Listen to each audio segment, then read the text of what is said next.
Hey everybody, what's going on? It's hotter than Satan's nipples in my room today because it's 80 degrees out, or like 88 or something like that, with like 100% humidity or something crazy like that.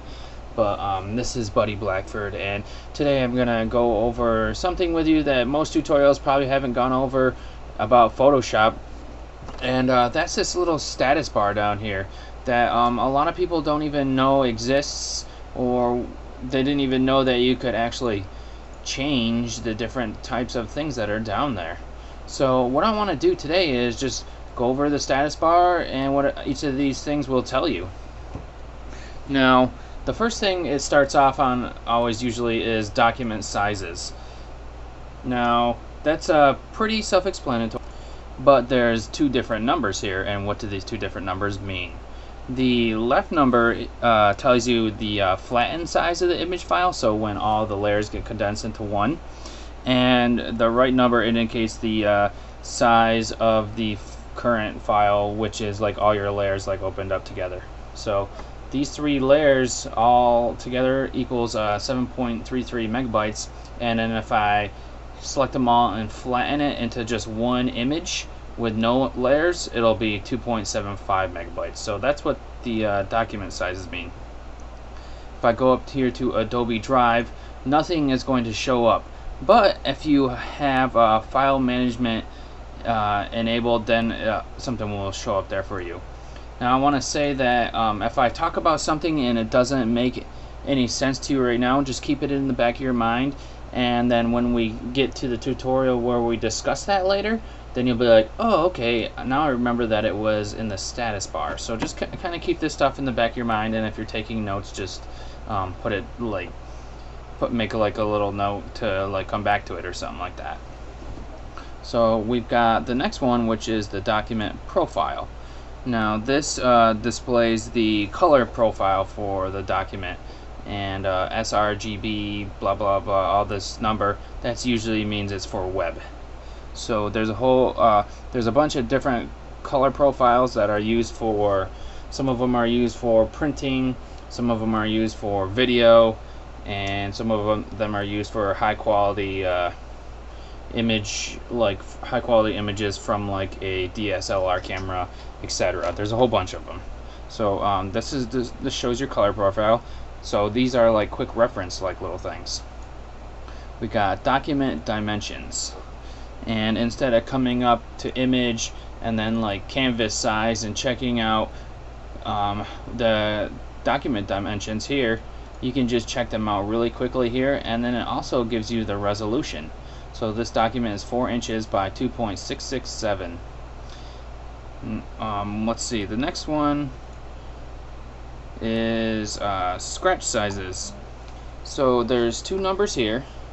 The left number indicates the scratch disc, or wow, I just said a swear word. Sweet. The scratch disk space that is required by Photoshop, and then the right number has the available space that you have.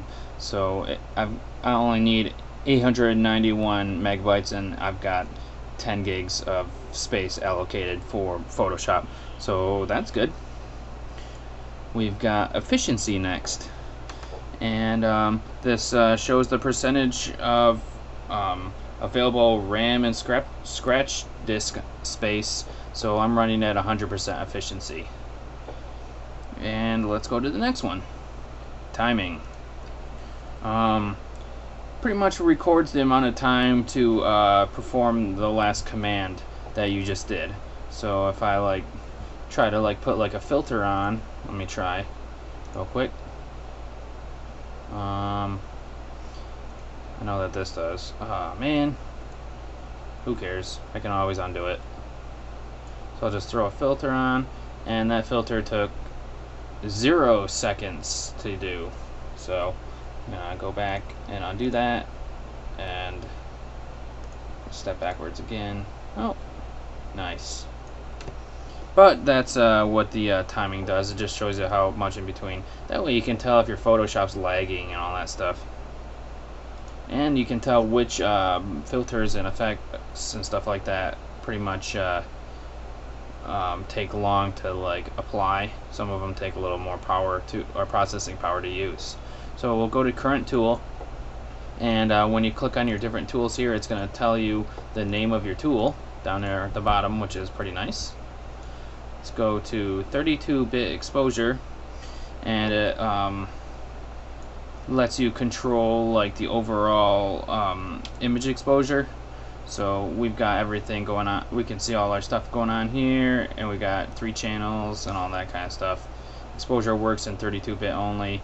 I mean, we're in the 64-bit version of Photoshop, so it's not going to work in this.